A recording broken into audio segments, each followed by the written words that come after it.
Bago ang pandemic mga S-Friend ay aming pinasok ang abandonadong istrukturang ito dito sa Nasugbu, Batangas. At wala sa hinagap na marami kaming matutuklasan sa loob ng umano'y dating sikat na hotel sa bayang ito.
So, ito rin yung sinasabi. Ito yung part na nakita natin yung caution na cordon kanina.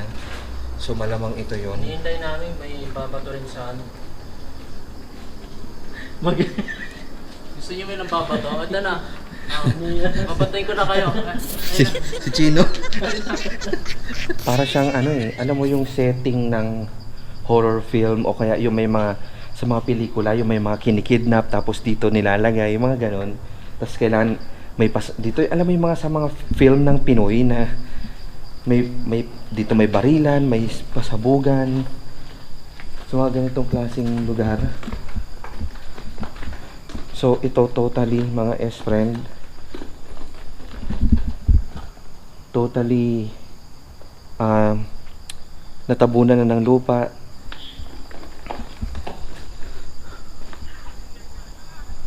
So ilang palapag siya.